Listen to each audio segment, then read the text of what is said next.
live on the YouTube channel. I guess it was not live for whatever reason. Don't know why. Who knows how this restreaming thing works? I don't. Anyway. This is what we're doing. We're going to be reading Mark Heim by Robert Louis Stevenson, but we're going to start off with Jessica. Jessica is going to be pretty cool. Anyway, the weekend is almost over. Time for another new week coming up. Anyone have any exciting news to share or anything like that?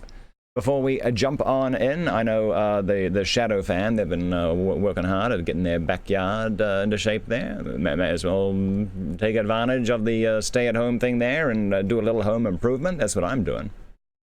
Yeah.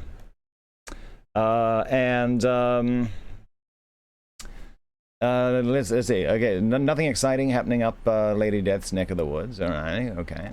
And where are we at? The snow's melting and it's nearly gone, so that's good. What? I thought the only reason you lived up there was so you could have like permafrost and snow and all that jazz coming on down. Yeah. All right. So yeah. Anyway, so and the rest of the plan for today. So yeah, we got book club 2 p.m. until like 4 p.m. Then we're going to take a bit of a break, so I can wolf down a bit of dinner. Yeah, so I'll stop the stream for that. Then come back and we'll be doing movie night. Yeah, it's you're going to need a couple of hours for this one. 1 hour 53 minutes long. Good gracious, charade with Cary Grant and Audrey Hepburn. So should be pretty good. Should be pretty good. What is the good news, Goldie?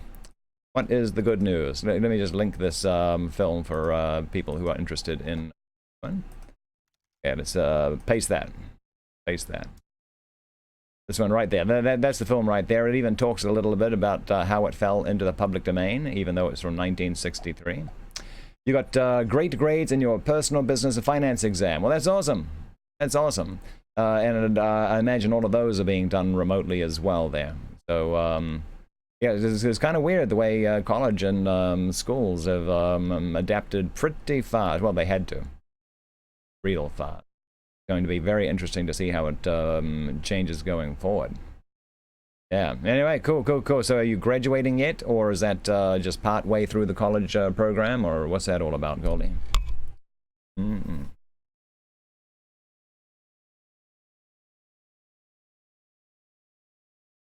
All righty.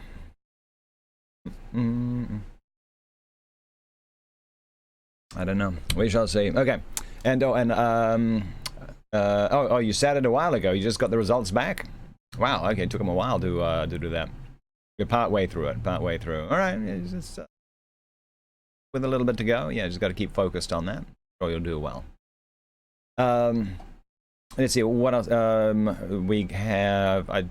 Oh, yeah. I was going to say, thank you for the hosts we've had so far. If you do plan on throwing one down, now is the time to do so. Let me just change our book title here. I've even got the wrong windows up. Let's see, file. Hey, audience page. There we go. That's the one we need. And also, yeah, there is a share stream button down below. So if you would like to tell your friends on Facebook or Twitter about this here, it's got a link to the stream in it and a bit of pre-filled info. You can certainly add your own thoughts to it as well if you want. Now is the time to do it. Here we go. Jessica by SoCal Ozzie. Okay, we're going to see how this this ends out. It's going to be interesting. Yeah. Bum, bum. Here we go. Let's change. It's not, wow, I got a bunch of stuff I need to fix right here. Good lord. Okay, just give me a minute here. What is this one? That one there. Sub alerts. Boop. Get rid of that. Yeah, I had to cancel my Pixel thing yesterday because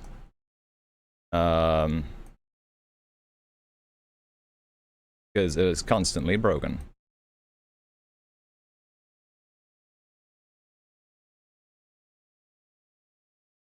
There we go, that one. Minus.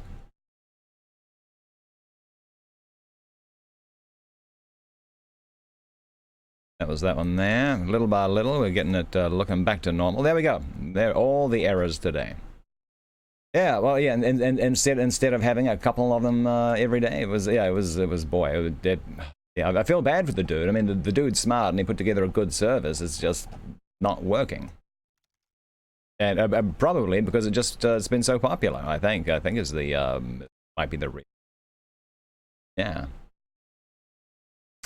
but anyway. It's nice to know that I've not gone with a cliched loop ending. I don't know what a cliched loop ending is. Alrighty, Markheim. Oh no, that's not what we're doing. This is the wrong book. 1 second, here we go. Jessica. That's what we're looking for. Alright, okay, so let's see. How does our story started with John? John, who was at a coffee shop, bumped into I guess like an old girlfriend of his from back in the day. He is since then married, and yeah, things got very complicated for them. And then a couple of weeks ago, we had, about a month ago, I'd say, there was a follow-up to it from Jane's point of view of the situation, and this is the Lady Jessica. Lady Jessica. Jessica. By SoCal Ozzie. That day, at the coffee shop, was 1 in a million. I wasn't supposed to find him there, but for some reason, I did. For some reason, those sparks were supposed to be relit. But why? Why did she have to be married? She was also pregnant. Oh, what was I getting myself into? There was no way I was going to get involved with that man. I allowed myself to love him once more at Buzzing Coffee. That was a terrible mistake. I remember John getting a series of text messages. John had mentioned something about his wife, but I wasn't entirely sure who John had married. This is when John left rather quickly. Felt like death waved over him. I honestly thought it was over then and there, till John texted me a few days later. He said we needed to talk, so we did. John told me everything there was to know about Jessica. I could hear his love for her. When John told me she was pregnant, I almost threw up. I was able to, and rather openly, find a few photos of the couple together online. If there was anything I remember about high school, it was reading 1984, written by George Orwell. I never really trusted tech after that. Too bad for John, as I majestically discovered new information about John and Jessica. He left many details in the open. I found out that John was working at a journal and still attending school. They also got married a few years ago. But over every detail I found out about their life, I needed to see her face, and all it took was a glance at his profile picture. I recognized the face immediately. Pointy nose, flat face, ocean eyes. She also had a rather unique freckle pattern. It was spotty on her cheeks. As for her complexion, well, it was one to be jealous over. At first I couldn't put a name to her face, although I vividly remember seeing her at that party. Everything about her was unique and different. She is someone who simply stands out, like the smooth and relaxing voice of Sam Ellington, Stephen J. Carrington, or perhaps Morgan Freeman. To my surprise, however, I found virtually nothing about Jessica online. I wondered if she had any media at all, or possibly she had read 19. John never mentioned her name, but he was precise about what details to include. I told him we shouldn't see each other anymore. This was my first reaction. But when John kept coming back, I began to lose my grasp. In the back of my mind, I just wanted to see John one last time. After all, I was the reason we broke up. I got an opportunity to live overseas, and I could not pass it up. Neither of us wanted long distance. That would be that. I only ever wanted to tell him face to face that I was sorry. We spent 2 years together, struggling through college, and it was also the best time of my life. He deserved an apology, at the least. I have always wondered why life leaves us with regretful moments to think back upon. Memories are mind tricks. They make you shiver at your own disappointment and replay tunes of past joys you can't relive. Of course, I would be lying to myself if I wasn't hoping for a spark to be relit. I guess I never expected anything to happen. I didn't expect to even see him that day. There was also no how-to manual to intervene in a married relationship. I had plans to leave town after that encounter with John. I wanted to return to my life, free from this mess. Why is it so hard to leave something we love? Any hope of John and I is what kept me in Oregon. I did one day hope to live here permanently because I always loved the weather. Even if things didn't work out with John, as I'm sure they wouldn't, I was still okay with living here. Looking back on everything now, I guess I stayed round because I was hopeless of my current future. I decided to chase a hope that I left years ago. When I ran into Jessica, my life would be changed forever. It was a beautiful Oregon Sunday. It was one of those days after heavy rainfall, so greens were brighter and the flowers were stronger. The air was clear, refreshing. The clouds in the sky created shapes in my imagination, but unfortunately it never showed my future. It was also one of those days where the blue in the sky felt mysterious. It was rather unique, sky. It was a blend of white and blue, yet it hid whatever lay behind it. I found myself returning to buzzing coffee. Seeing how I decided to stay in Oregon, I needed to find myself a regular coffee shop. The first time I went out, got lost in the unfamiliar streets. After a while, I began to realize that buzzing coffee was the only place in Oregon that I actually knew. Of course, knowing my luck, I would meet Jessica there. She was rather surprised to see me. It felt as if I sparked something in her memory. There were 4 people in front of me when she approached me in line. "Excuse me, do I know you?" The voice came in from behind me. I turned around. "I beg your pardon?" At first I was confused from the question. It's not often to be asked that. Oh, hang on. 1 second.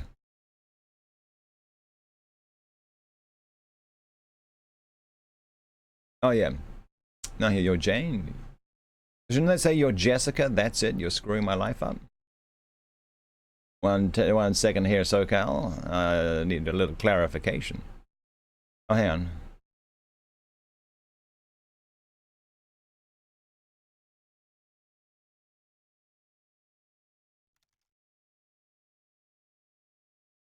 I have the names wrong. Okay, 1 sec. Okay, excuse me. Okay, hang on. Oh, hang on. Okay, so no. So Jane is the woman. Okay, Jessica is the wife. Good Lord, I've been getting this wrong the whole time.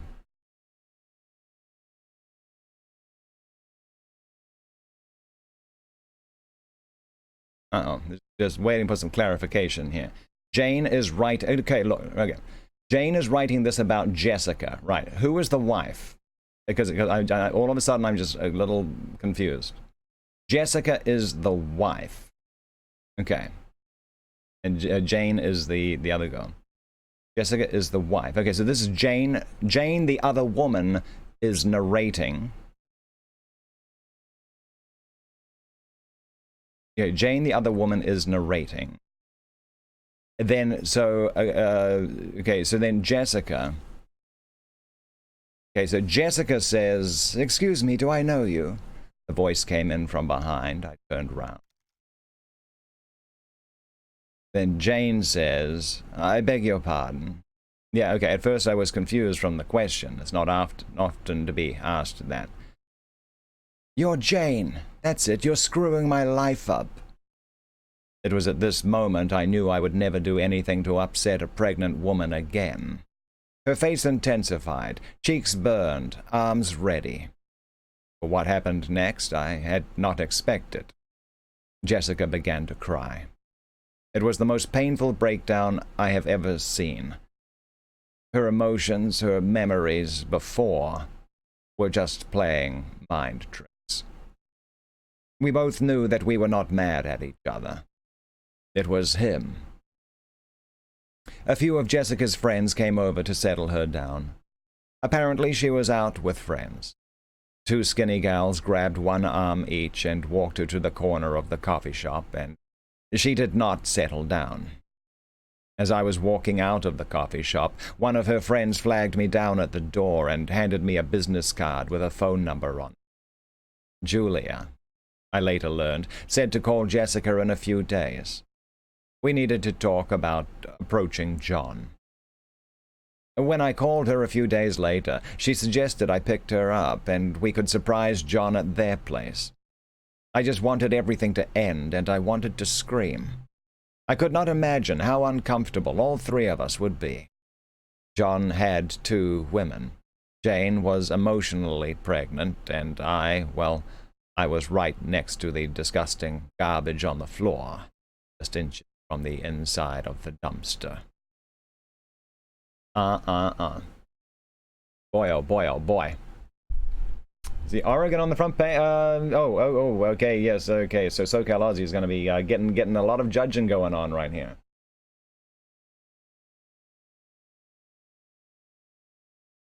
There's a lot of J's. There's a lot of J's going on here. It does get a little... Okay, Jessica's the wife. Yeah. Jessica's apartment, 11:28 a.m. I was wearing all black today because I felt like walking death. I stumbled over the top step to their apartment, but Jessica was too nervous to even ask if I was okay. What nerve. Jessica had on a large and navy blue pair of sweats and a stay-inside hoodie. Oh, my Jane, the baby just kicked, she yelled in excitement, just inches away from inserting the key into the doorknob. There also appeared to be tiny centimeter jumps that flung her from excitement. Will you quiet down? We're trying to be intense. During her joyful explosion, I thought it was a good time to repair my lipstick. Nothing wrong with looking beautiful, I thought to myself. I snapped the lid and started lightly poking Jessica's belly to get her to quiet down. Will you stop, please? He's going to get angry. Jessica swung her body quickly in my direction. Her belly swung and connected with my lipstick. The door opened. Clank. The lipstick went flying away into the street nearby. Jane, no! Snot was now coming out of Jessica's nose, and her sobs began to echo like water buffalo. Why, I'm so sorry. I'll get you a new one. Meanwhile, John was standing in the doorway. To think I was worried about the awkwardness about the situation. This is my life, John whispered to himself. You, Jessica pointed at John, you owe me an explanation. Her tears jumbled with her words. He told us everything. He lied. We yelled. He sobbed. We persevered. John said when he had seen Jane that day at the coffee shop, everything came back to him from those college days. John said that his desire to have both of us led to an obsession he realistically couldn't have. He also panicked when news of the baby came. We were in their kitchen, standing around the middle island counter. The truth is, when I look at both of you, I see in myself two different people that I want to be. When I look at both of you, I can't help but love you both. I should have turned back, Jane, when I had the chance, but I would like to think that something, maybe an unknown force, drove me back to you. But in the moment, I never considered it would ruin my future with the one I love most. Jessica, I need you. It's always been you. John finished in confidence. "Oh, so you think you can just pick one of us now?" Jessica screamed till she cried. "How can I ever forgive you for this?" At this point, I felt out of the clear. It was I, after all, who came back to Buzzing Coffee to find John one day. If anything, I felt more responsible, but it seemed as if this situation had turned its tide. And if I wanted to be that vile, I could simply walk away. But I don't need John, I thought to myself. But oh, this poor woman. "Think about our future now. It's cursed," Jessica said, and walked over to the living room. She sat down on one of the couches. I remained at the counter while John walked over to her. Jessica began to cry again. I will admit these tears were different, more painful. These were the tears of a broken person. Jessica, I know this is hard, but I struggled to get the words out. I am much to blame for this incident, too. It was I who hoped John would be there at Buzzing Coffee. I wanted to spark this relationship again. Whatever the ridiculous odds were, we somehow met again that day. I know it may be hard, but I think you should give this man another chance. Everyone cheats on something. People cheating on each other is just a reality. Jessica smiled. I think she knew deep down that John was really a great person. I never mentioned it, but John was very detailed about his relationship with Jessica. Sometimes it was very overwhelming that I didn't believe he loved me. "I think you should leave, Jane," Jessica said quietly. She grabbed her hands together. I made my way over to the door from the kitchen counter. My heels snapped with every step.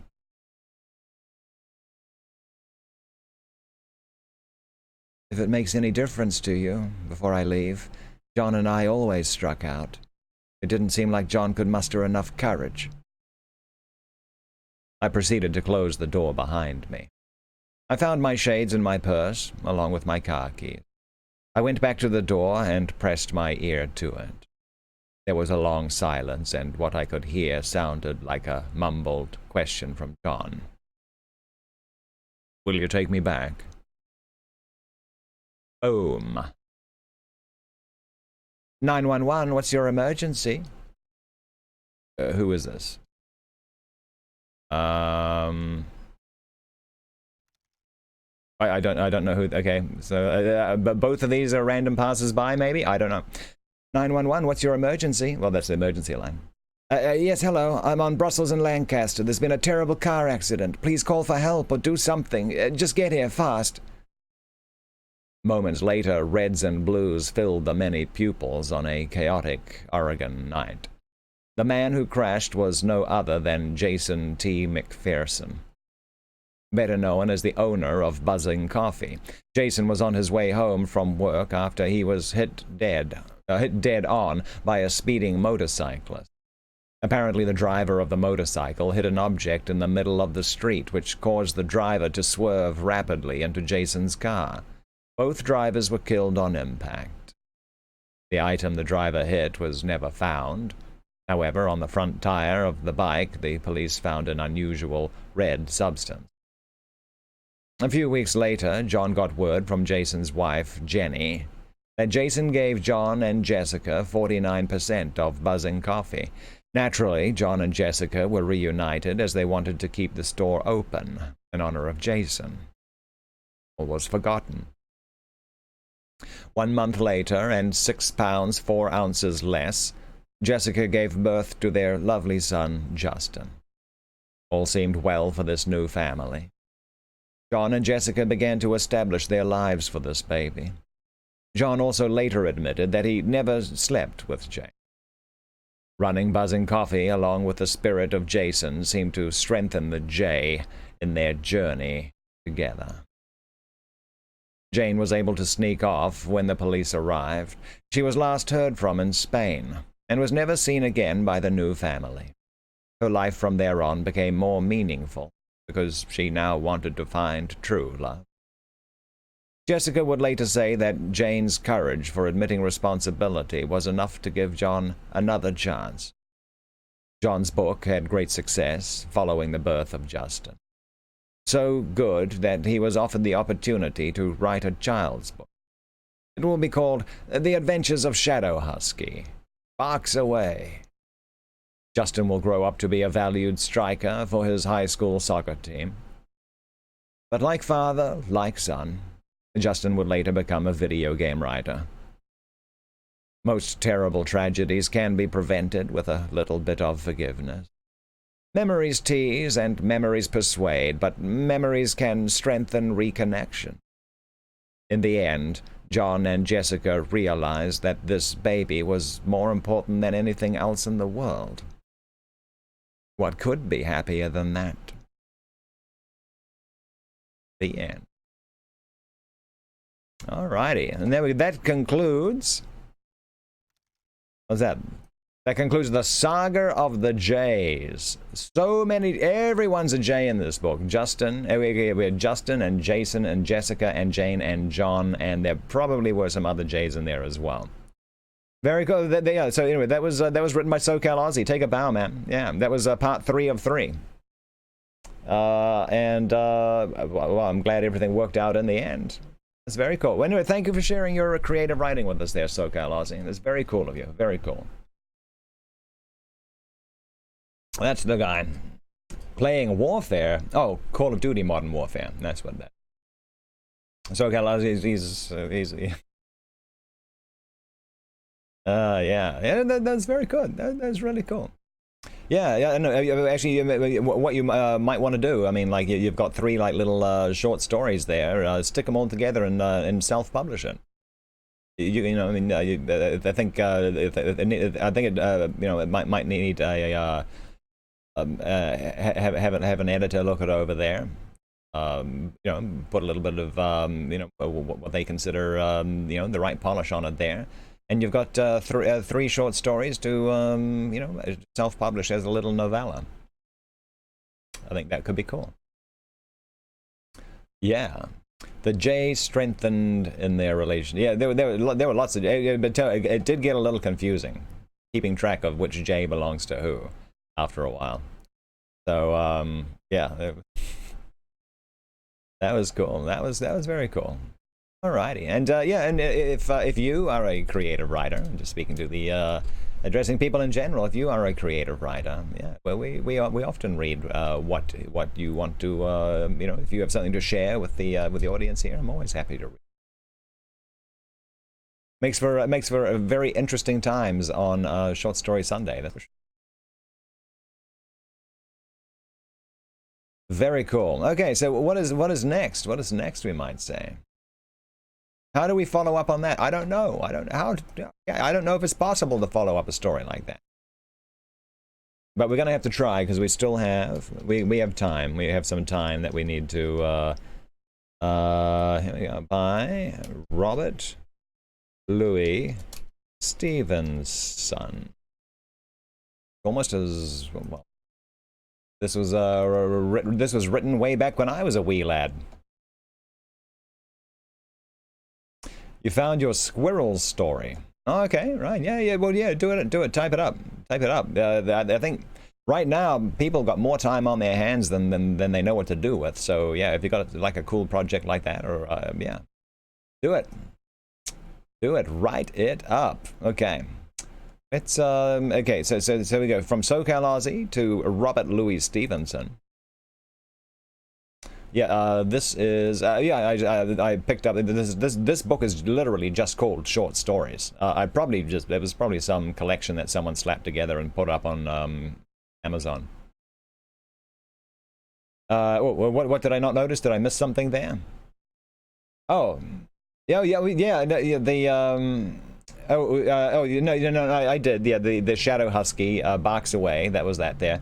Oh, by the way, just for reference, by the way, it is with a PH. So my that reference in there. I was trying hard not to like chuckle when I saw that there, but just for future reference, it is with a PH, not a V. All right. You're going to write one about COVID-19 for the years. Yeah, well, okay. I hope it's not too grim. Not too grim. Hey, Chris has joined us. Hey, what's up there, Chris? Hey. Very cool, very cool. Let's see, where are we at? Let's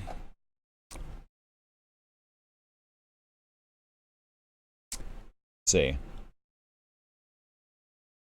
A little sip of coffee. Oh, no, I just wanted to mention, by the way, just there might be some people, probably not, but maybe watching over on Twitch, maybe watching over on YouTube. Yeah, right now, for the duration of the Rona, I restream our book streams out to Periscope and out to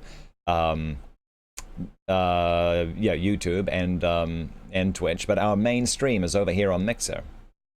It is mixer.com/CarringtonTV. We have gaming streams, we have movie night, we have book club. Only the book club I'm restreaming because YouTube gives me so many issues with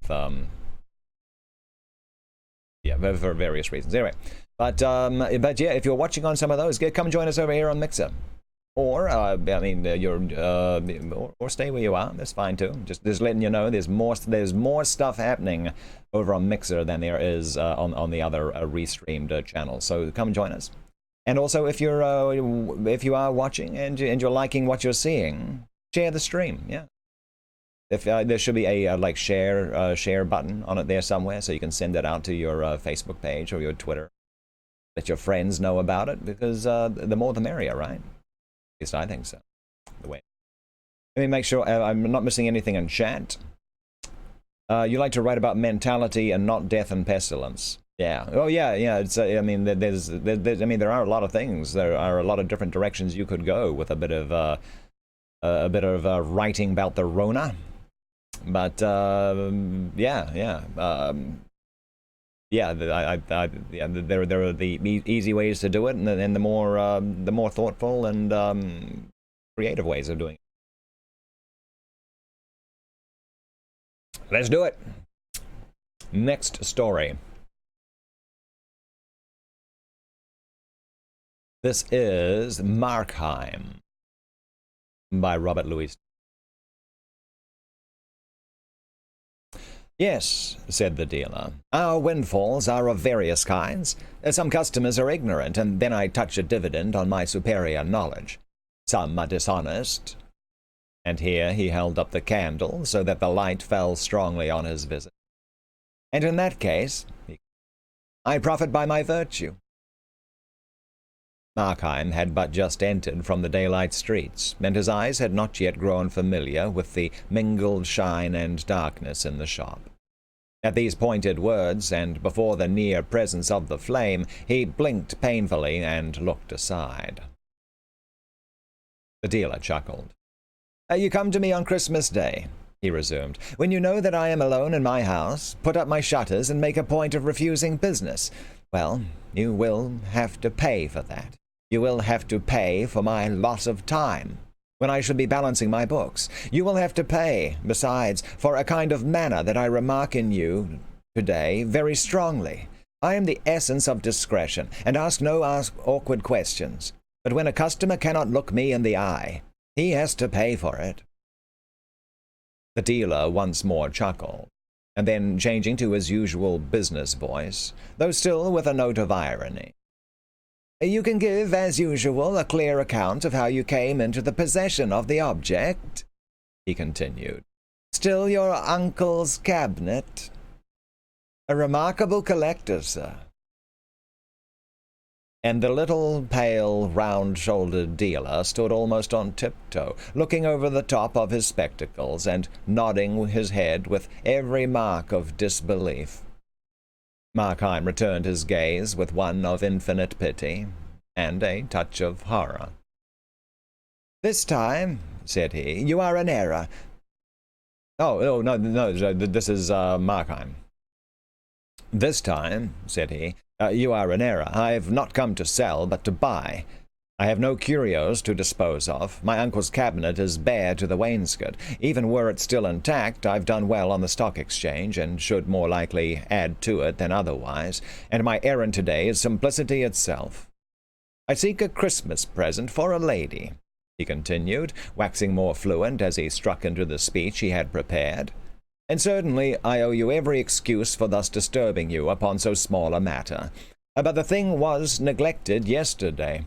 I must produce my little compliment at dinner, and as you know very well, a rich marriage is not a thing to be neglected. There followed a pause, during which the dealer seemed to weigh this statement incredulously. The ticking of many clocks among the curious lumber of the shop, and the faint rushing of the cabs in a nearby thoroughfare, filled up the interval of silence. "Well, sir," said the dealer, "be it so. You are an old customer after all, and if, as you say, you have the chance of a good marriage, far be it from me to be an obstacle. Here's a nice thing for a lady now," he went on. "This hand-glass, 15th century, warranted. Comes from a good collection, too. But I reserve the name in the interest of my customer, who was just like yourself, my dear sir, the nephew and sole heir of a remarkable collector."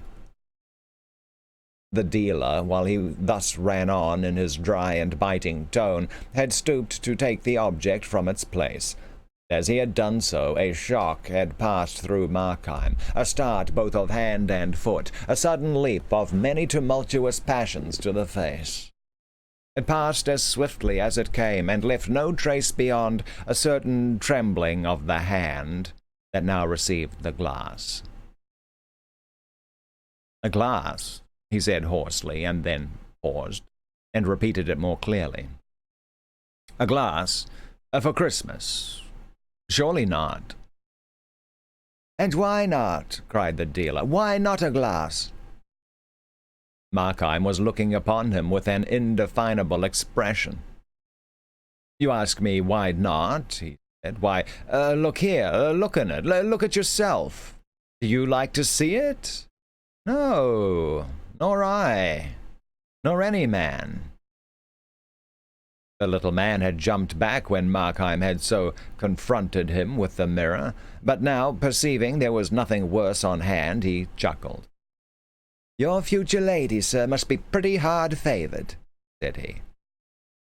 "I ask you," said Markheim, "for a Christmas present, and you give me this damned reminder of years and sins and follies, this hand-conscience.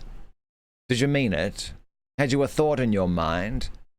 Tell me. It'll be better for you if you do. Come, tell me about yourself. I hazard a guess now that you are in secret a very charitable man." The dealer looked closely at his companion. It was very odd. Markheim did not appear to be laughing. There was something in his face like an eager sparkle of hope, but nothing of mirth. "What are you driving at?" the dealer asked. "Not charitable," returned the other gloomily. "Not charitable, not pious, not scrupulous, unloving, unbeloved, a hand to get money, a safe to keep it. Is that all? Dear God, man, is that all?" "I will tell you what it is," began the dealer with some sharpness, and then broke off again into a chuckle. "But I see this is a love match of yours, and you have been drinking the lady's health." "Ah," cried Markheim with a strange curiosity. Have you been in love? Tell me about that." "I," cried the dealer, "I in love? I never had the time, nor have I the time today for all this nonsense. Will you take the glass?" "Where is the hurry?" returned Markheim. "It is very pleasant to stand here talking, and life is so short and insecure that I would not hurry away from any pleasure, no, not even from so mild a one as this. We should rather cling to what little we can get, like a man at a cliff's edge. Every second is a cliff, if you think upon it, a cliff a mile high. High enough, if we fall, to dash us out of every feature of humanity. Hence it is best to talk pleasantly.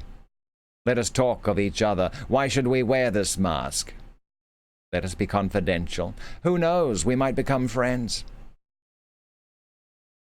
I have just one word to say to you, said the dealer. Either make your purchase or walk out of my shop. True, said Markheim. Enough fooling. To business. Show me something else.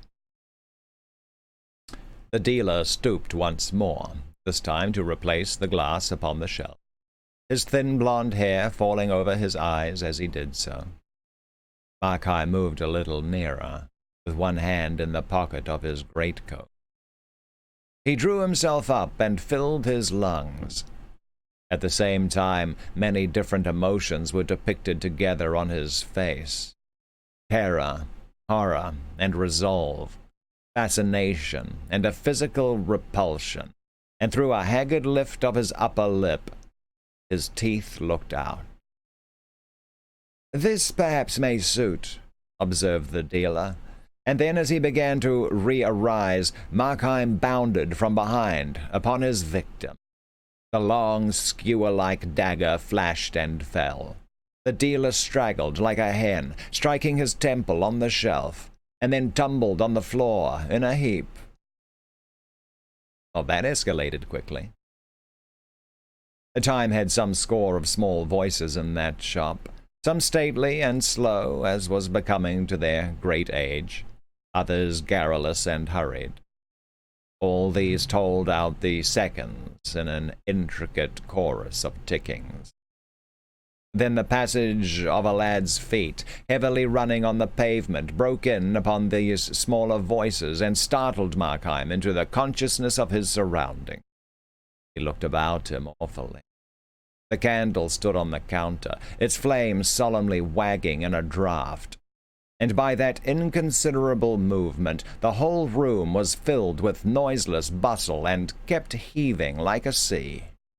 The tall shadows nodding, the gross blots of darkness swelling and dwindling as with respiration, the faces of the portraits and the china gods changing and wavering like images in water. The inner door stood ajar and peered into that leaguer of shadows with a long slit of daylight like a pointing finger. From these fear-stricken rovings, Markheim's eye returned to the body of his victim, where it lay both humped and sprawling, incredibly small and strangely meaner than in life.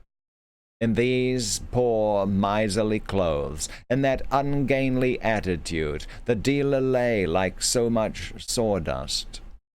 Markheim had feared to see it, and lo, it was nothing.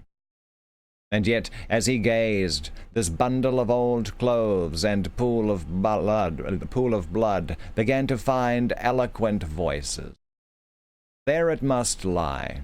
There was none to work the cunning hinges or direct the miracle of locomotion. There it must lie till it was found. Found. Aye, and then would this dead flesh lift up a cry that would ring over England and fill the world with its echoes of pursuit. Aye, dead or not, this was still the enemy.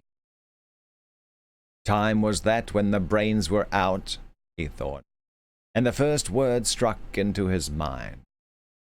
Time, now that the deed was accomplished.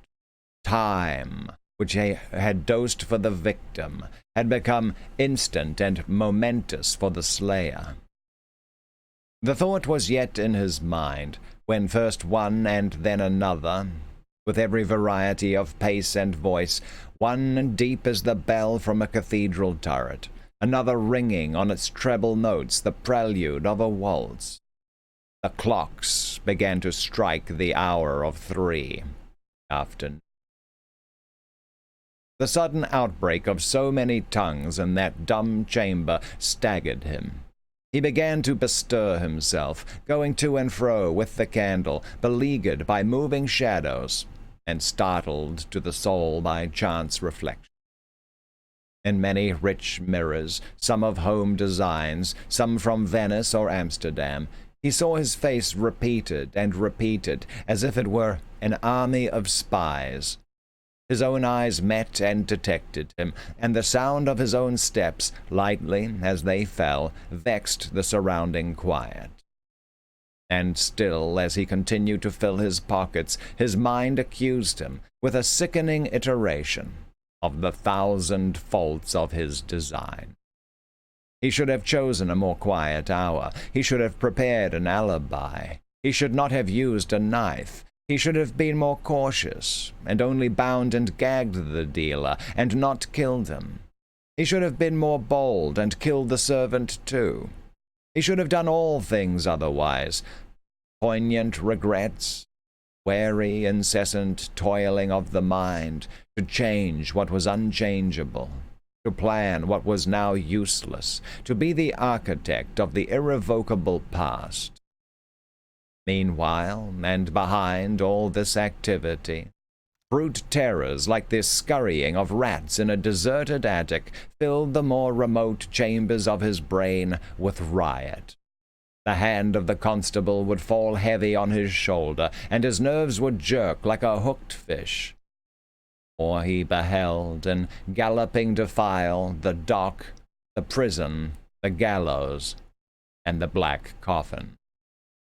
Terror of the people in the street sat down before his mind like a besieging army. It was impossible, he thought, that some rumor of the struggle must have reached their ears and set on edge their curiosity, and now, in all the neighboring houses, he divined them sitting motionless and with uplifted ear. Solitary people, condemned to spend Christmas dwelling alone on memories of the past, and now startlingly recalled from that tender exercise. Happy family parties, struck into silence round the table, the mother still with raised finger. Every degree and age and humor, but all by their own halves, prying and hearkening and weaving the rope that was to hang him. Sometimes it seemed to him he could not move too softly. The clink of the tall Bohemian goblets rang out loudly like a bell, and alarmed by the bigness of the ticking, he was tempted to stop the clocks. And then, again, with a swift transition of his terrors, the very silence of the place appeared a source of peril, and a thing to strike and freeze the passer-by, and he would step more boldly and bustle aloud among the contents of the shop, and imitate, with elaborate bravado, the movements of a busy man at ease in his own house. But he was now so pulled about by different alarms that, while one portion of his mind was still alert and cunning, another trembled on the brink of lunacy. One hallucination in particular took a strong hold on his credulity. The neighbor hearkening with white face beside his window, the passer-by arrested by a horrible surmise on the pavement, these could at worst suspect, that they could not know. Through the brick walls and shuttered windows only sounds could penetrate, but here, within the house, was he alone? He knew he was. He had watched the servant set forth sweethearting, in her poor best, out for the day, written in every ribbon and smile. Yet he was alone, of course, and yet in the bulk of empty house about him he could surely hear a stir of delicate footing. He was surely conscious, inexplicably conscious, of some presence. Aye, surely, to every room and corner of the house his imagination followed. And now it was a faceless thing, and yet had eyes to see with. And again it was a shadow of himself. Yet again, behold the image of the dead dealer, re-inspired with cunning, hatred. At times, with a strong effort, he would glance at the open door, which still seemed to repel his eyes. The house was tall, the skylight small and dirty, the day blind with fog, and the light that filtered down to the ground story was exceedingly faint and showed dimly on the threshold of the shop. And yet, in that strip of doubtful brightness, did there not hang wavering a shadow? Suddenly, from the street outside, a very jovial gentleman began to beat with a staff on the shop door, accompanying his blows with shouts and railleries in which the dealer was continually called upon by name. Markheim, smitten into ice, glanced at the dead man. But no, he lay quite still. He was fled away far beyond earshot of these blows and shoutings. He was sunk beneath seas of silence, and his name, which would once have caught his notice above the howling of a storm, had become an empty sound. And presently the jovial gentleman desisted from his knocking, and departed.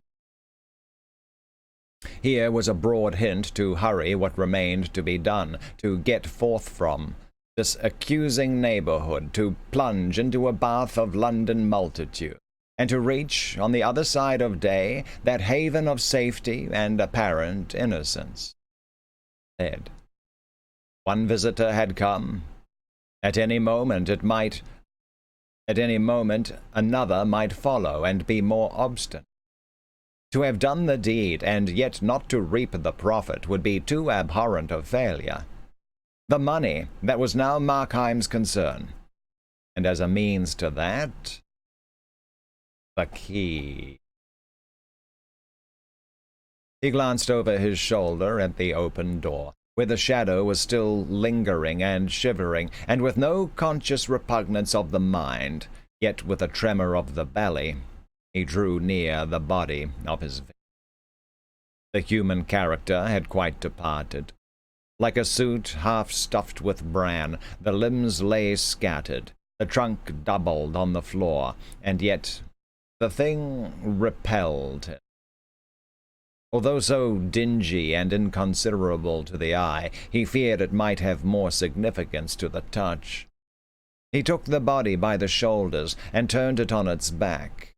It was strangely light and supple, and the limbs, as if they had been broken, fell into the oddest postures. The face was robbed of all expression, but it was as pale as wax, and shockingly smeared with blood about one temple. That was, for Markheim, the one displeasing circumstance.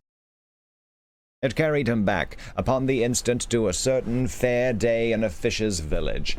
A grey day, a piping wind, a crowd upon the street, the blare of brasses, the booming of drums, the nasal voice of a ballad singer, and a boy going to and fro, buried overhead in the crowd and divided between interest and fear. Until coming out upon the chief place of concourse, he beheld a booth and a great screen with pictures, dismally designed, garishly colored. Brownrigg with her apprentice, the Mannings with their murdered guest, Ware in the death grip of Thurtle, and a score besides of famous crime. The thing was as clear as an illusion. He was once again that little boy. He was looking once again, and with the same sense of physical revolt, at these vile pictures. He was still stunned by the thumping of the drums. A bar of that day's music returned upon his memory, and at that, for the first time, a qualm came over him, a breath of nausea, a sudden weakness of the joints, which he must instantly resist and conquer. He judged it more prudent to confront than to flee from these considerations. Looking the more hardily in the dead face, bending his mind to realize the nature and greatness of his crime.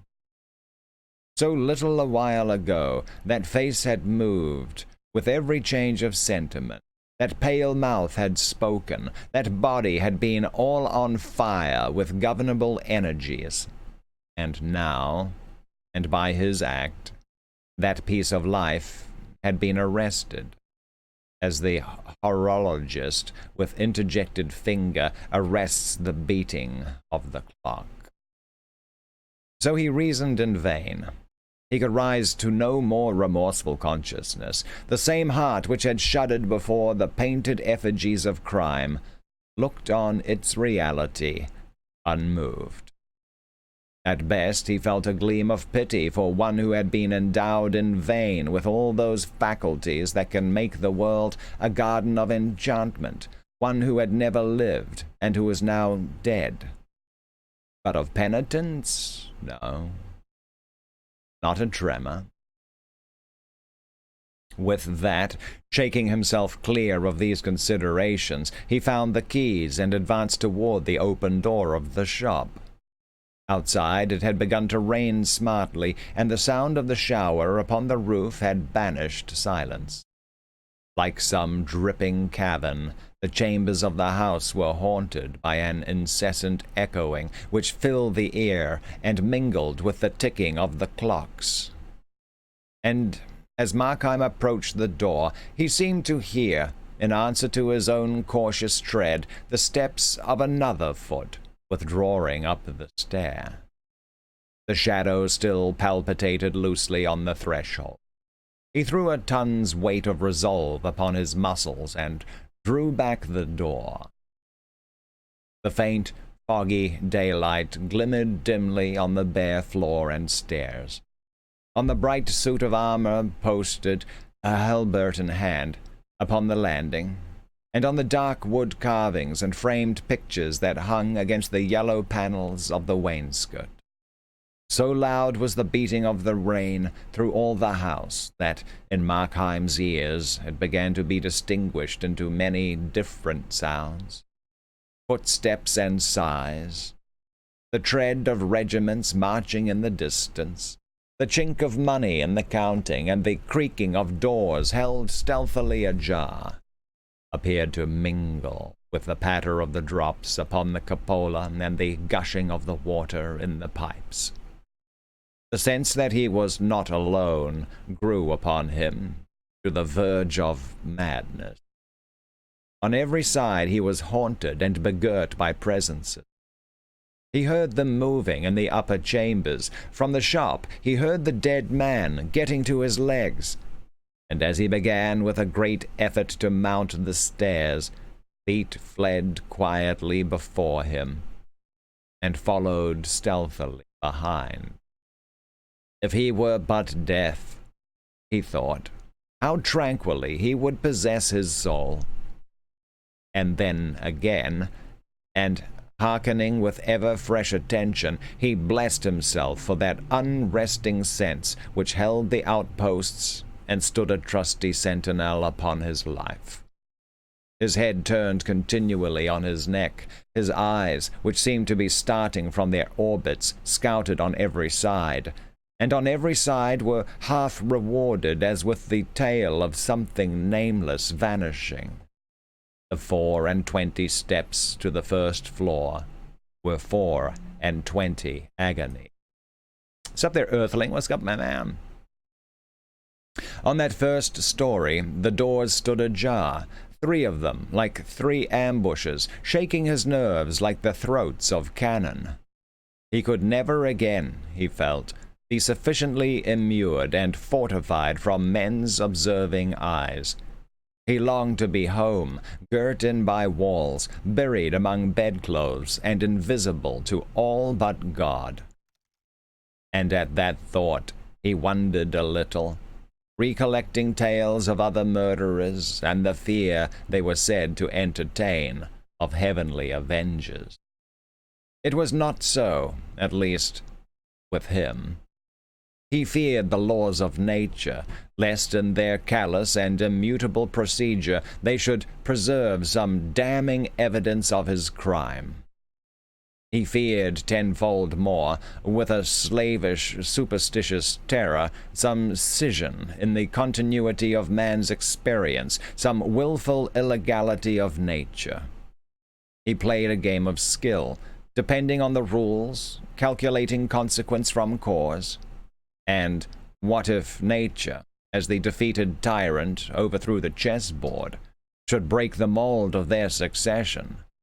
The like had befallen Napoleon, so writers said, when the winter changed the time of its appearance.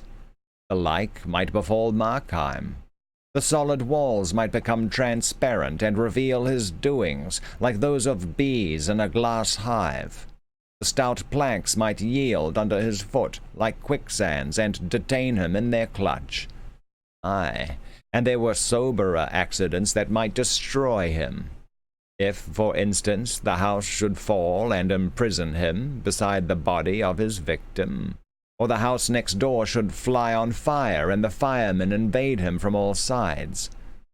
These things he feared, and in a sense these things might be called the hands of God, reaching forth against sin. But about God himself he was at ease. His act was doubtless exceptional, but so were his excuses, which God knew. It was there, and not among men, that he felt sure of justice. You know, I'm getting a lot of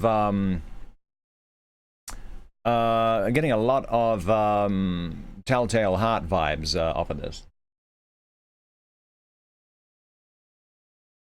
Yeah. Man, oh man. Yes, yes there, Mr. Whisper, I see. Yes, yes, that's very exciting. Oh yeah, boy. Yeah, I need a comfy chair. All right. When Markheim got safe into the drawing room and shut the door behind him, he was aware of a respite from alarms. The room was quite dismantled, uncarpeted besides, and strewn with packing cases and incongruous furniture. Several great pier glasses, in which he beheld himself at various angles, like an actor on a stage. Many pictures, framed and unframed, standing with their faces to the wall. A fine Sheraton sideboard, a cabinet of marquetry, and a great old bed with tapestry hangings. The windows opened to the floor, but by great good fortune the lower part of the shutters had been closed, and this concealed him from the neighbors. Here, then, Markheim drew in a packing-case before the cabinet, and began to search among the keys. It was a long business, for there were many, and it was irksome, besides. For, after all, there might be nothing in the cabinet, and time was on the wing. But the closeness of the occupation sobered him. With the tail of his eye he saw the door, even glanced at it from time to time directly, like a besieged commander pleased to verify the good estate of his defenses. But in truth he was at peace. The rain falling in the street sounded natural and pleasant. Presently, on the other side, the notes of a piano were wakened to the music of a hymn, and the voices of many children took up the air and words. How stately, how comfortable was the melody! How fresh the youthful voices! Markheim gave ear to it smilingly as he sorted out the keys, and his mind was thronged with answerable ideas and images, church-going children and the pealing of the high organ, children afield, bathers by the brookside, ramblers on the brambly common, kite flyers in the windy and cloud-navigated sky. Then, at another cadence of the hymn, back again to church, and the somnolence of summer Sundays, and the high, genteel voice of the parson. He smiled a little. And the painted Jacobean tombs, and the dim lettering of the 10 Commandments in the chancel. And as he sat thus, at once busy and absent, he would blah, blah, blah, blah. Okay. One second. Mm-mm. And as he sat thus, at once busy and absent, he was startled to his feet. A flash of ice, a flash of fire, a bursting gush of blood went over him, and then he stood transfixed and thrilling. A step mounted the stair slowly, and presently a hand was laid upon the knob, and the lock clicked, and the door opened. Fear held Markheim in a vice. What to expect he knew not, whether the dead man walking, or the official ministers of human justice, or some chance witness blindly stumbling in to consign him to the gallows. But when a face was thrust into the aperture, glanced round the room, looked at him, nodded and smiled as if in friendly recognition, and then withdrew again, and the door closed behind it, his fear broke loose from his control in a hoarse cry. At the sound of this, the visitant returned. "Did you call me?" he asked pleasantly. And with that he entered the room and closed the door behind him. Markheim stood and gazed at him with all his eyes.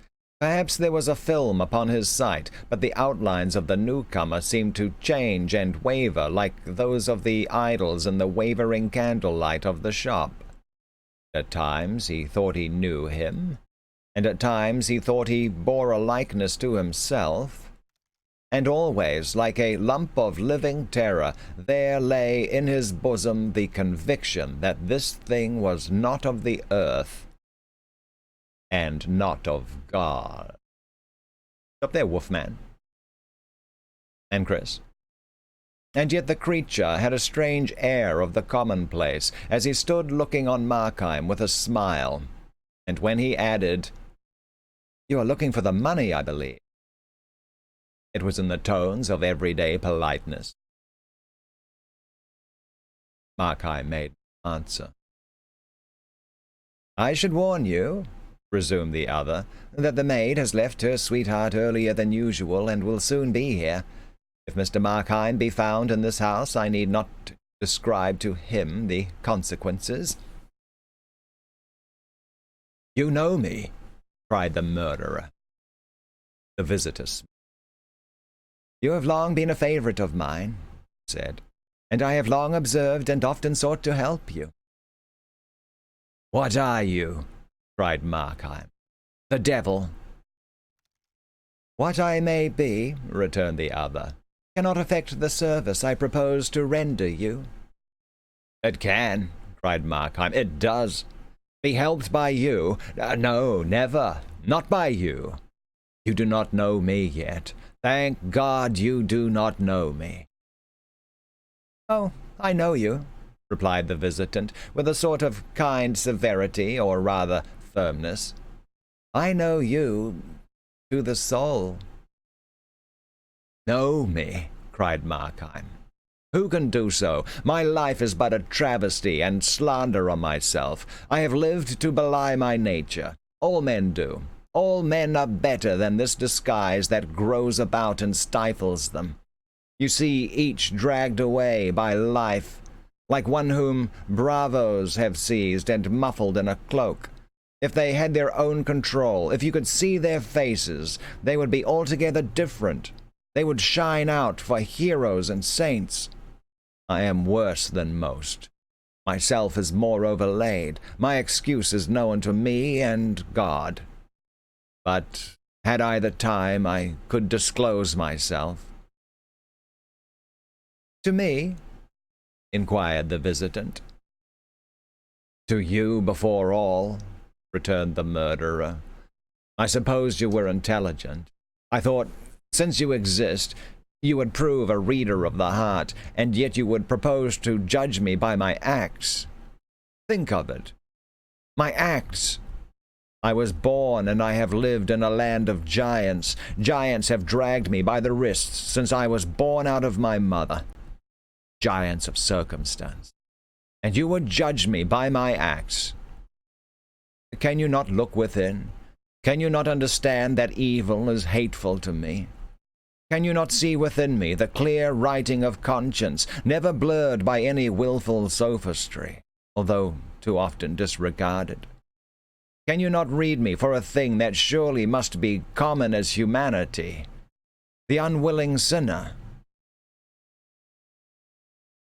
All this is very feelingly expressed, was the reply. But it regards me not. These points of consistency are beyond my province, and I care not in the least by what compulsion you may have been dragged away, so as you are but carried in the right direction. But time flies, the servant delays, looking in the faces of the crowd and at the pictures of the hoardings, and still she keeps moving nearer, and remember, it is as if the gallows itself was striding toward you through the Christmas streets. Shall I help you? I, who knows all, shall I tell you where to find the money? For what price? Asked Mark. I offer you the service for a Christmas gift, returned the other. Markheim could not refrain from smiling with a kind of bitter triumph. No, I will take nothing at your hands. If I were dying of thirst and it was your hand that put the pitcher to my lips, I should find the courage to refuse. May be credulous, but I will do nothing to commit myself to evil. I have no objection to a deathbed repentance, observed the visitor. Because you disbelieve their efficacy. Their efficacy, Markheim cried. I do not say so, returned the other, but I look on these things from a different side, and when the life is done, my interest falls. The man has lived to serve me, to spread black looks under colour of religion, or sow tares in the wheat field, as you do, in a course of weak compliance with desire. Now that he draws so near to his deliverance, he can add but one act of service, to repent, to die smiling, and thus to build up in confidence and hope the more timorous of my surviving followers. I am not so hard a master. Try me. Accept my help. Please yourself in life as you have done hitherto. Please yourself more amply. Spread your elbows at the board. And when the night begins to fall and the curtains to be drawn, I tell you, for your greater comfort, that you will find it even easy to compound your quarrel with your conscience, and to make a truckling peace with God. I came but now from such a deathbed, and the room was full of sincere mourners, listening to the man's last words. And when I looked into that face, which had been set as a flint against mercy, I found it smiling with hope. And do you then suppose me such a creature? Asked Markheim. Do you think I have no more generous aspirations than to sin, and sin, and sin, and at last sneak into heaven? My heart rises at the thought. Is this, then, your experience of mankind? Or is it because you find me with red hands that you presume such baseness? And is this crime of murder indeed so impious as to dry up the very springs of good? Murder is to me no special category, replied the other. All sins are murder. Even all life is war.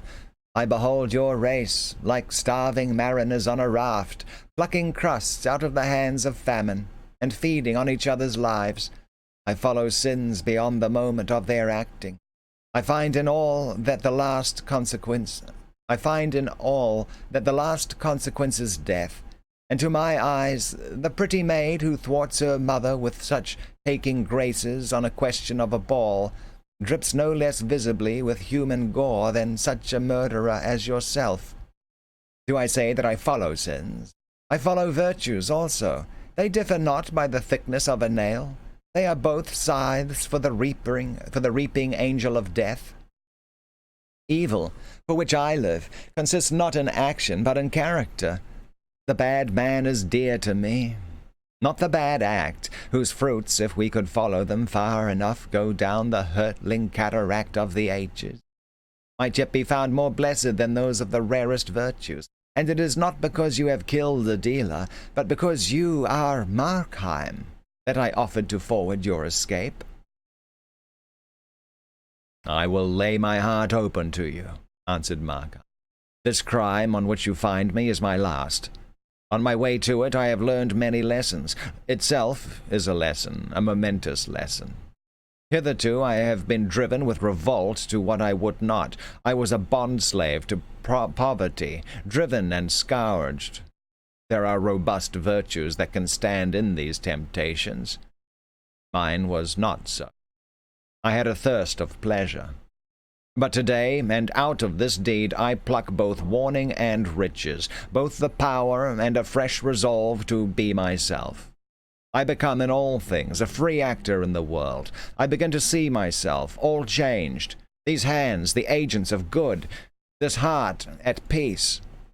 Something comes over me out of the past, something of what I have dreamed on Sabbath evenings to the sound of the church organ, of what I forecast when I shed tears over noble books or talked, an innocent child, with my mother.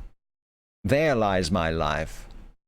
I have wandered a few years, but now I see once more my city of destination. You are to use this money on the stock exchange, I think, remarked the visitor. And there, if I mistake not, you have already lost some thousands. Ah, said Markheim, but this time I have a sure thing. This time, again, you will lose, replied the visitor quietly. Ah, but I keep back the half, cried Markheim. That also you will lose, said the other. The sweat started upon Markheim's brow. Well, then, what matter?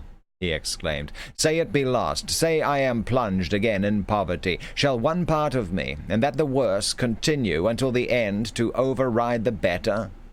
Evil and good ran strong in me, hailing me both ways.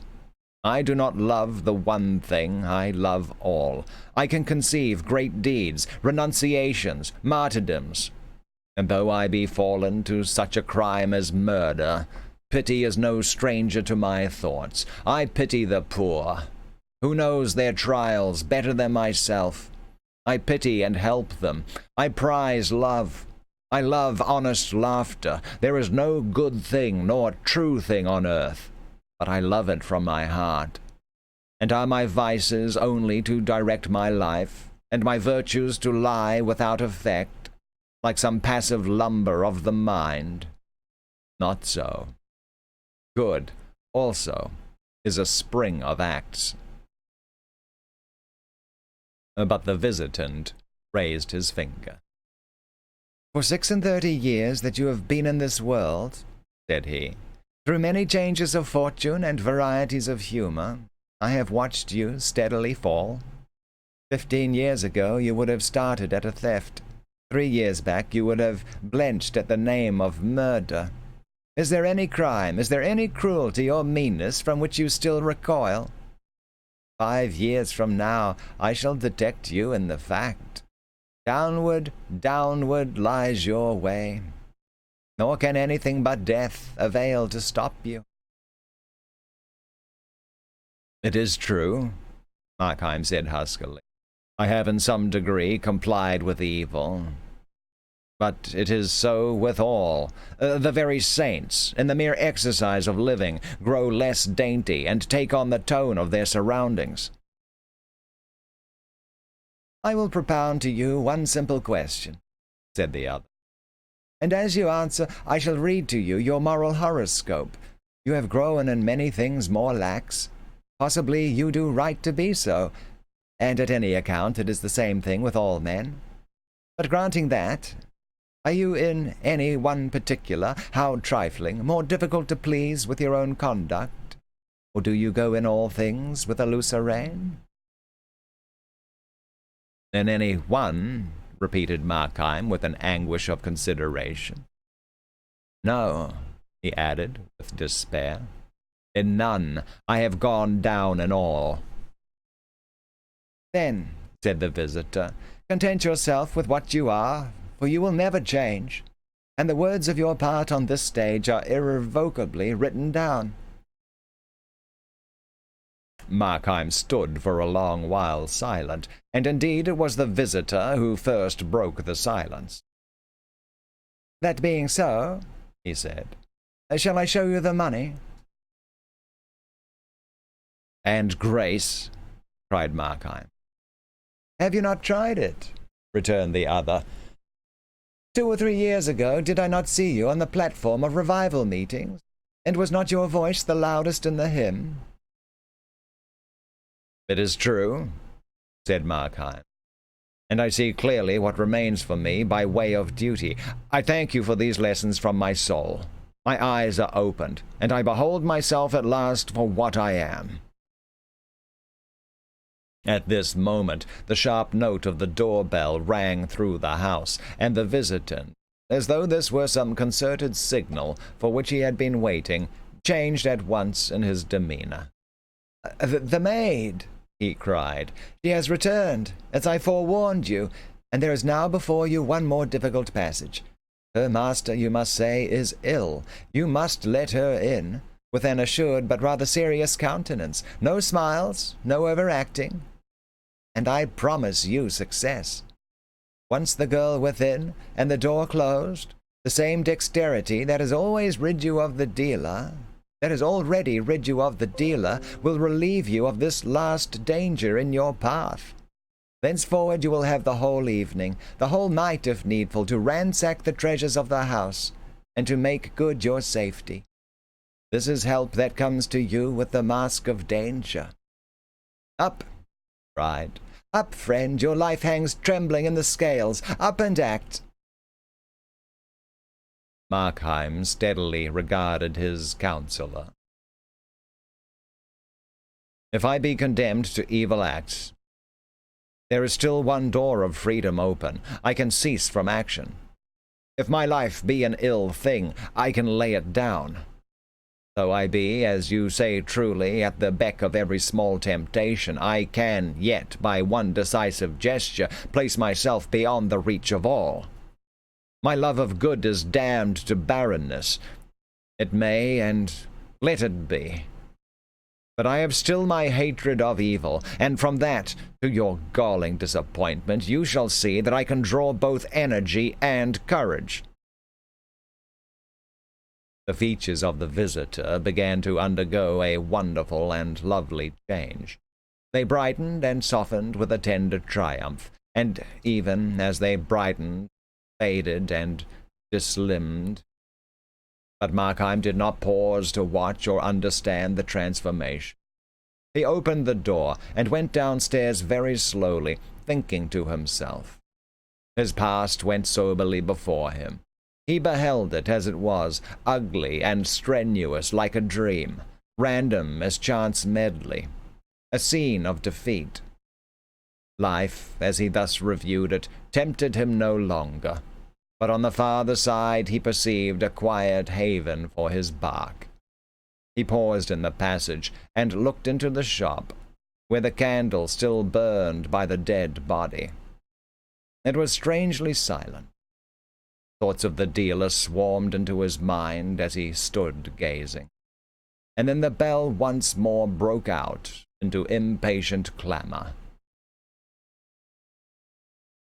He confronted the maid upon the threshold, something like a smile. "You had better go for the police. I have killed your master."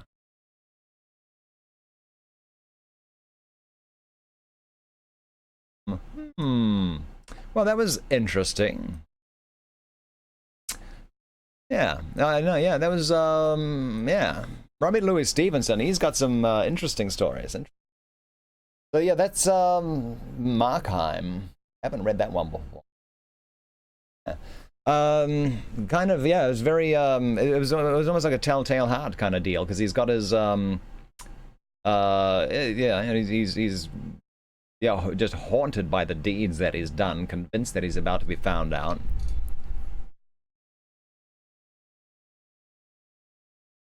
And then it gets a little more Twilight Zone-y. It turns a little Twilight Zone-y.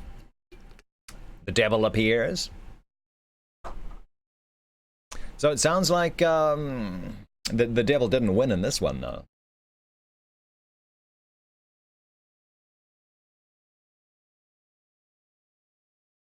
Mm-mm.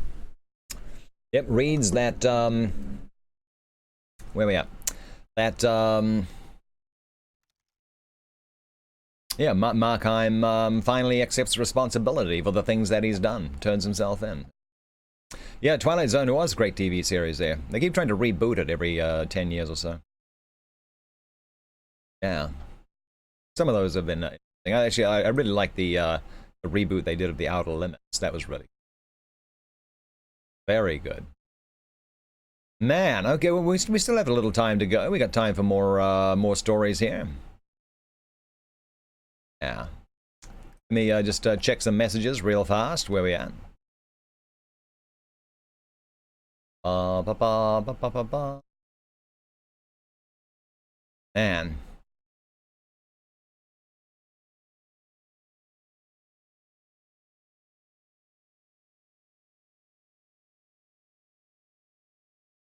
Very good. Okay, let's oh,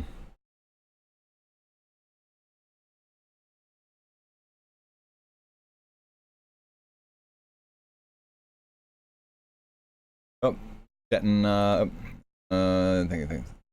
Oh, Jelly Buns has been posting some art. I just noticed, yeah, there was updates to the art section in Discord there. Jelly Buns posting some sweet stuff. Very nice. Sand Kings was your favorite of the new ones. What was Sand King? Don't know that one off the top of my head. But yeah, there we go. So yeah, I'm just trying to find a new little short story to read. We still got about a half hour to go. We could do something with that. Yeah, we could. Find something suitably not too crazy long. Fall of the House of Usher. Side of Maltoit's door.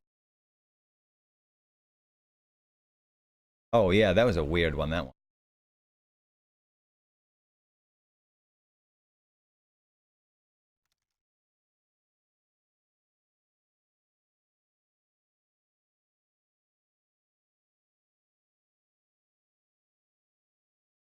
Oh boy. Short story. Short. The white and red scorpion, like a thing from Mars. Okay. Oh, that sounds actually a little familiar. Hmm. No. Oh. Let's see. Where are we at? Just trying to find something. This is The Mantle and Other Short Stories by Memoir. The Nose. 1, 3, 4, 5, 6, 7.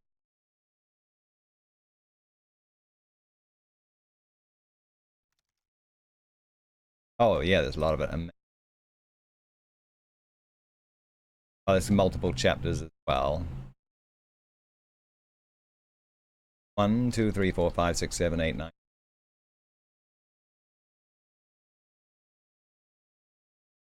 All of that's way too long. Those are not short stories, that's for sure.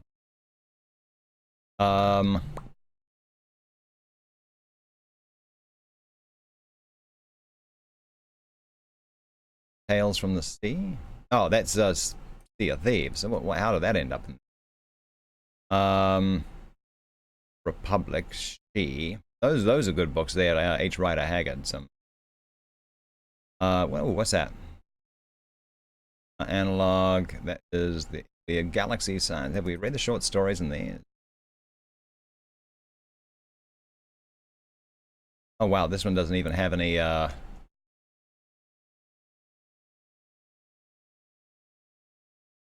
Ooh, hang on. Okay, let's look up our previous astounding stories. One second.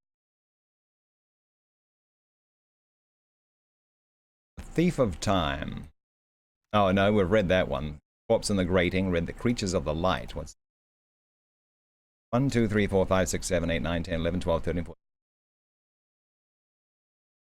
Okay, you know, we're gonna have to do something something that we've done before. Just yeah, because yeah, oh no. Where's my Edgar Allan Poe stuff? Here we go.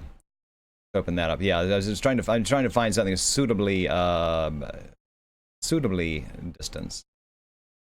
1, 2, 3, 4, 5, 6, 7. Morella. Yeah, well, let's read Morella. I think we've read this one before. I think is it this one, or was Berenice the one which is all about the teeth? Morella. Change our stream title. M-O-R-E-L-A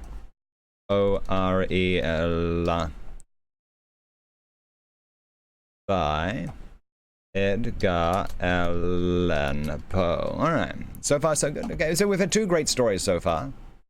Markheim, Jessica. Great story. Oh yeah, we already read that, Chris. Already read it. Yeah, no, I was looking at I was thumbing through the Russian short stories there. Most of them are like really long. Well, I mean they're short stories, but anything beyond 20 pages right about now is going to be like way too long. And they're all that. Bo Bridges was in it. Huh. Yeah, it definitely sounds familiar. Definitely sounds familiar, but I'd have to look it up though. My favorite of the the Outer Limits reboot, it had John Boy in him. I forget the actor's name, John Boy, from the Waltons, and it was they were on a mission to drop off the bomb which was going to win the war against some alien race. And they did a sequel to it as well. It was really good. I forget which one that was called. But yeah, it was very, very cool. But yeah, Sand Kings sounds very, very familiar as well. Okay, here we go. Let's do it. We're going to end our stream with this one here. Morella.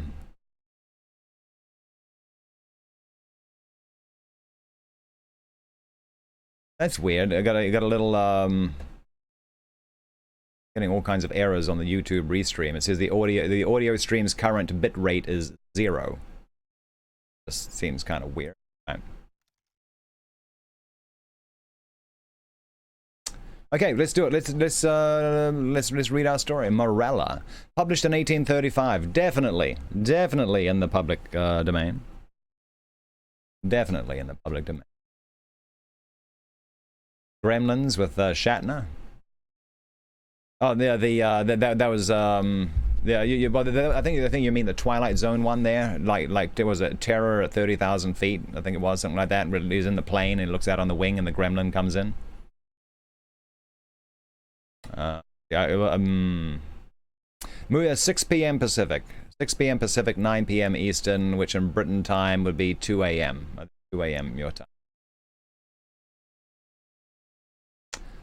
Morella. Itself, by itself, solely, one everlasting and single. Plato. With a feeling of deep yet most singular affection, I regarded my friend Morella.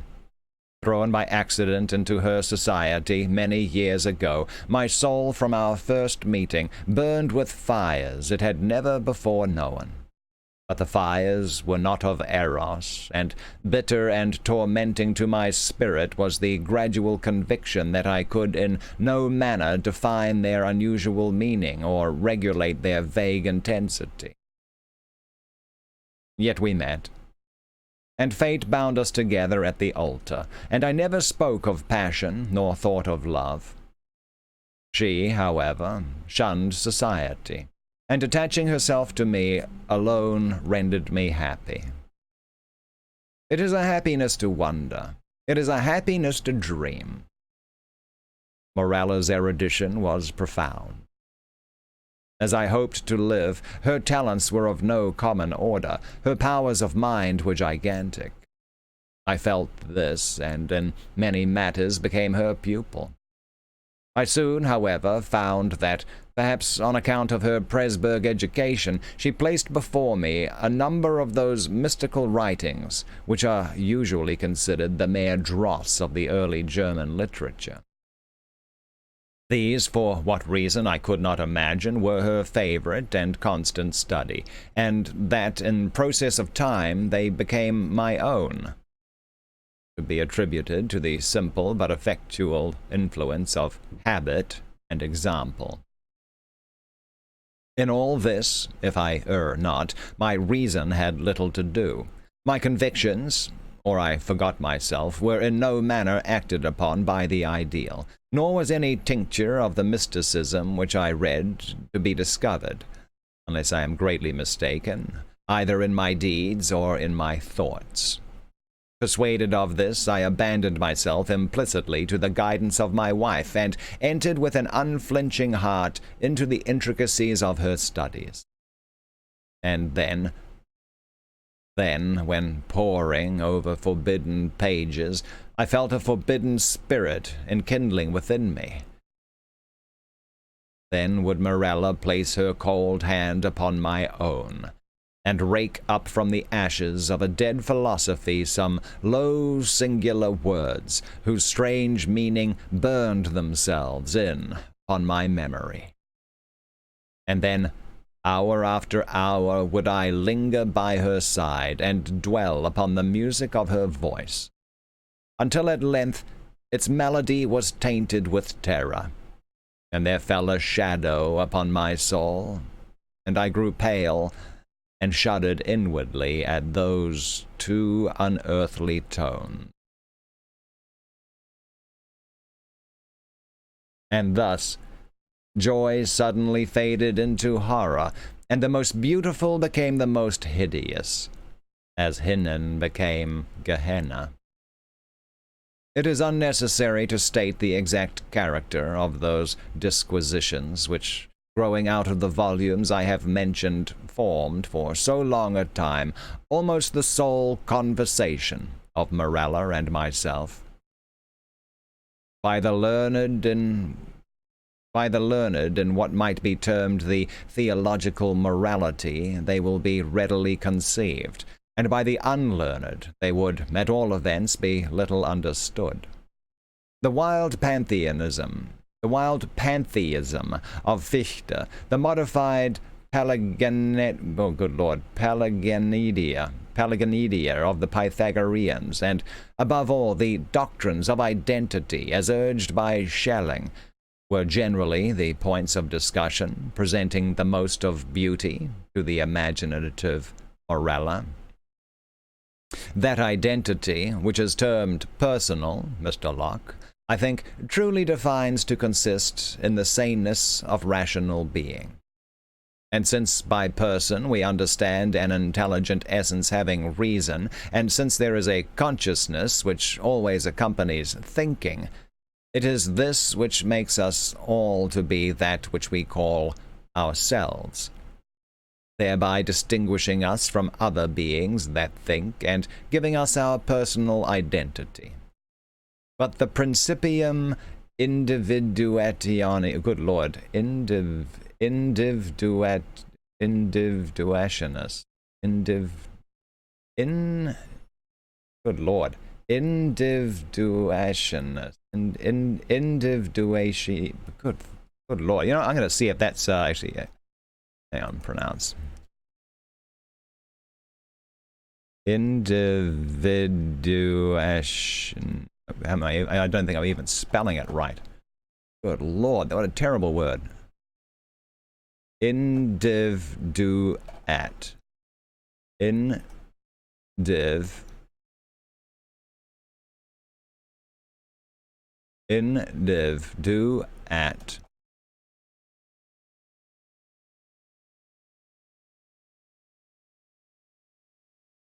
Ionis.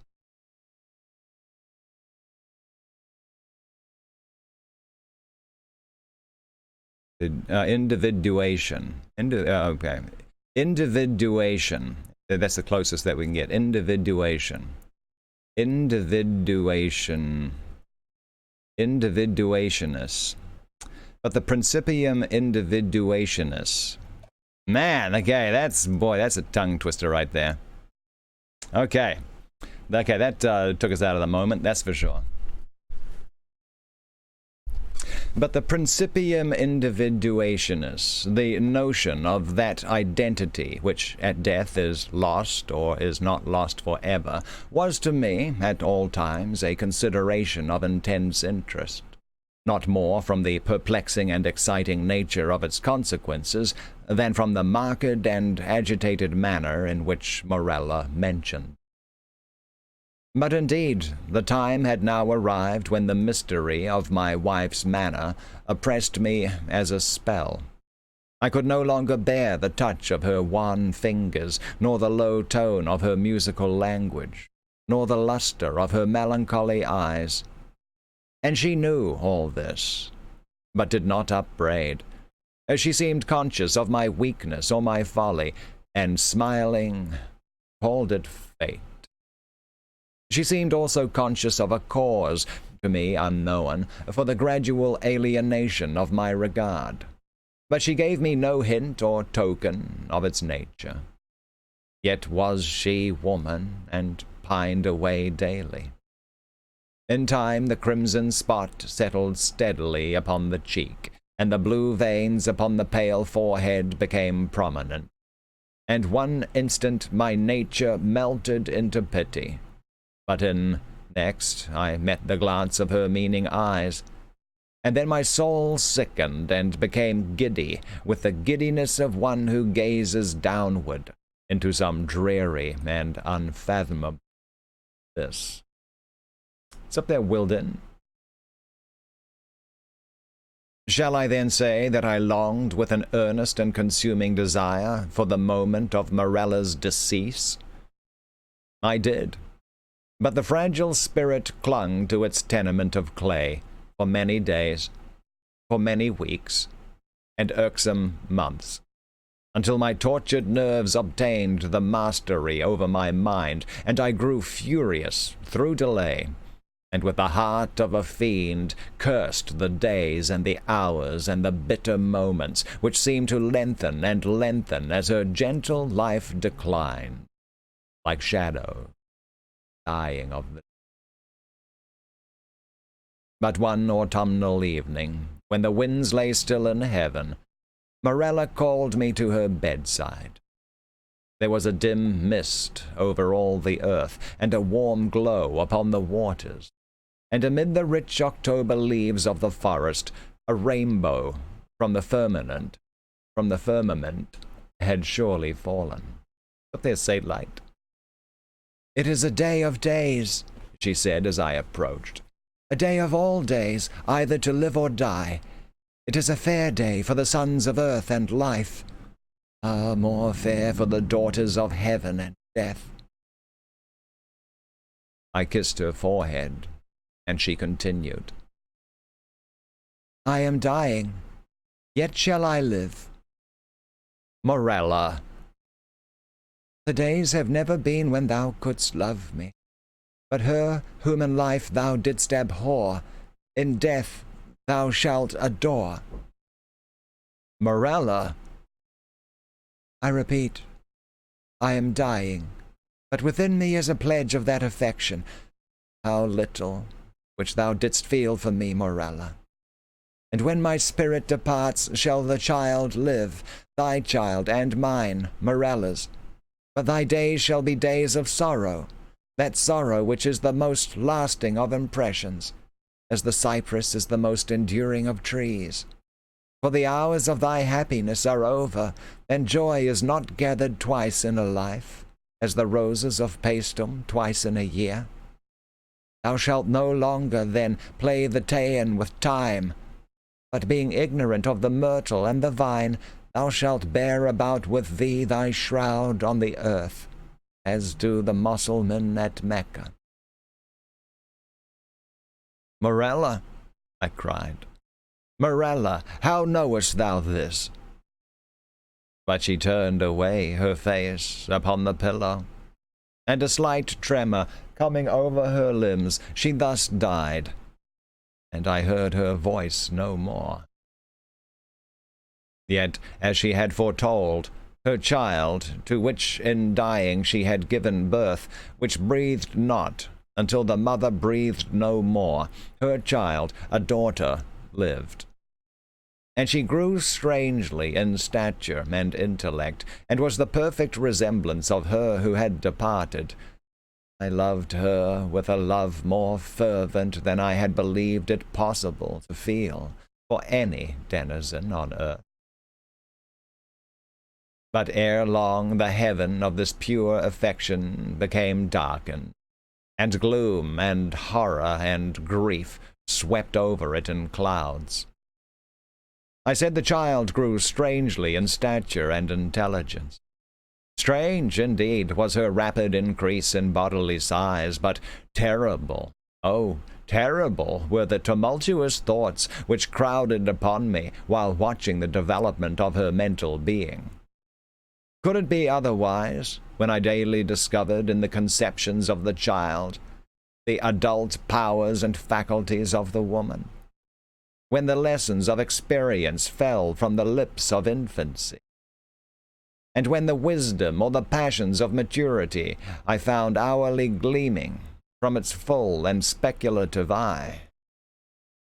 When, I say, all this became evident to my appalled senses, when I could no longer hide it from my soul, nor throw it off from those perceptions which trembled to receive it, is it to be wondered at that suspicions of a nature fearful and exciting crept in upon my spirit, or that my thoughts fell back aghast upon the wild tales and thrilling theories of the entombed Morella?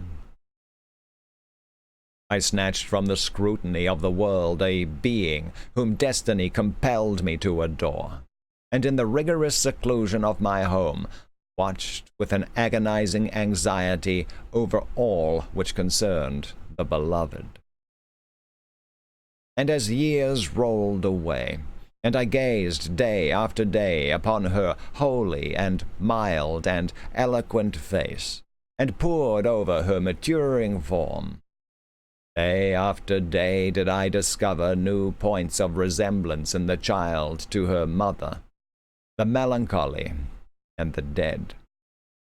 And hourly grew darker these shadows of similitude, and more full and more definite and more perplexing and more hideously terrible their aspect. For that her smile was like her mother's, I could bear. But then I shuddered at its too perfect identity. That her eyes were like Morella's, I could endure. But then they, too, often looked down into the depths of my soul with Morella's own intense and bewildering meaning. And in the contour of the high forehead, and in the ringlets of the silken hair, and in the wan fingers which buried themselves therein, and in the sad musical tones of her speech, and above all, oh, above all, in the phrases and expressions of the dead on the lips of the loved and living, I found food for consuming thought and horror, for a worm that would not die. Sounds good there, Goldie? Thus passed away 2 lustra of her life, and as yet my daughter remained nameless upon the earth. My child and my love were the designations usually prompted by a father's affection, and the rigid seclusion of her days precluded all other intercourse. Morella's name died with her at her death. Of the mother I had never spoken to the daughter. It was impossible to speak.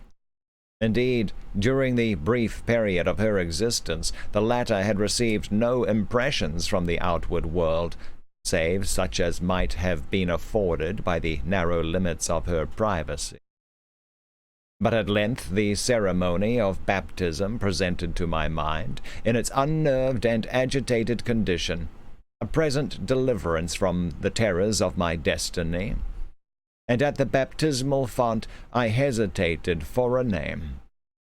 and many titles of the wise and beautiful, of old and modern times, of my own and foreign lands, came thronging to my lips with many, many fair titles of the gentle and the happy and the good. What prompted me, then, to disturb the memory of the buried dead? What demon urged me to breathe that sound, which in its very recollection was wont to make ebb the purple blood in torrents from the temples to the heart? What fiend spoke from the recesses of my soul, when amid those dim aisles, and in the silence of the night, I whispered within the ears of the holy man the syllables, Morella?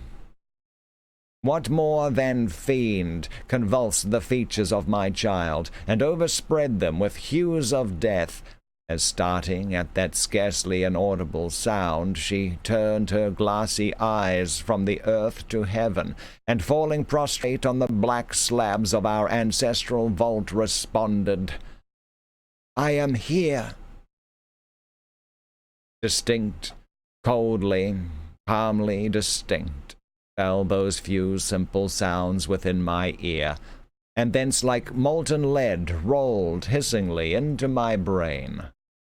Years, years may pass away, but the memory of that epoch never. Nor was I indeed ignorant of the flowers and the vine, but the hemlock and the cypress overshadowed me night and day, and I kept no reckoning of time or place, and the stars of my fate faded from heaven, and therefore the earth grew dark, and its figures passed by me like flitting shadows, and among them all I beheld only Morella. The winds of the firmament breathed but one sound within my ears, and the ripples upon the sea murmured evermore, Morella. But she died, and with my own hands I bore her to the tomb, and I laughed with a long and bitter laugh as I found no traces of the first in the channel where I laid the second. Morella.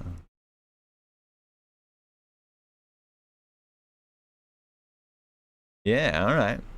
Well, he's a little gloomy, isn't he? So it sounds like, did he end up killing the second daughter? She died.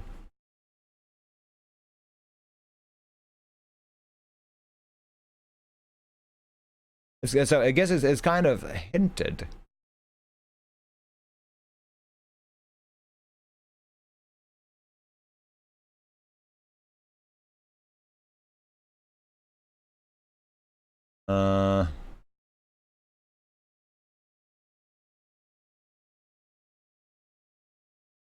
Yeah, well, it doesn't explicitly say so, but you kind of get the impression that maybe he killed his own daughter, but maybe it just says but she died. Maybe she just faded away like the mother.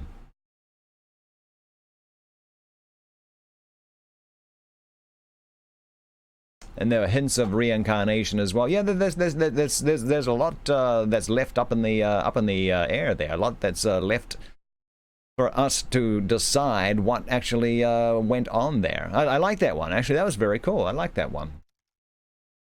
Goldie says Edgar Allan Poe inculcates such mellifluous and idyllic vocabulary. Well, he uses a lot of big words. Put it that way. The firmament, yeah. Yeah, but anyway, that brings us to the end of book club. Yeah, it does. Gonna take a break. Gonna end the stream.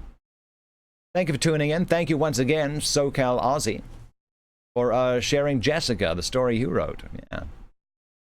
Yeah, for those who might be new to the stream, yeah, Monday through Thursday we read novels. Sunday we read short stories, and if you happen to be a creative writer, if you have a story to share, I'm always happy to take a crack at it here. Read it to our cool little audience that we got. So, yeah. But there we go. That's the end of the stream, unfortunately. It has cited Adam. Well, gets a last-minute follow in there. Thank you. You're going to send another one before Sunday? Okay, very cool. We've read one of yours before, I believe, Goldie. I believe we have. Let me look it up. I'm pretty sure we got him. Library search. Goldie. The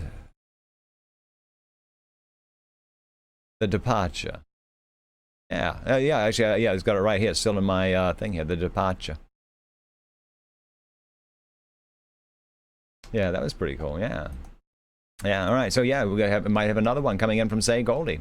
Cool, so here's the plan. All right, so if you're watching on YouTube or Mixer or, if you're watching on YouTube or Twitch or Periscope, book club's done for the day. Our main stream will continue later today over on Mixer, mixer.com/CarringtonTV. So, if you're over there, come join us over here.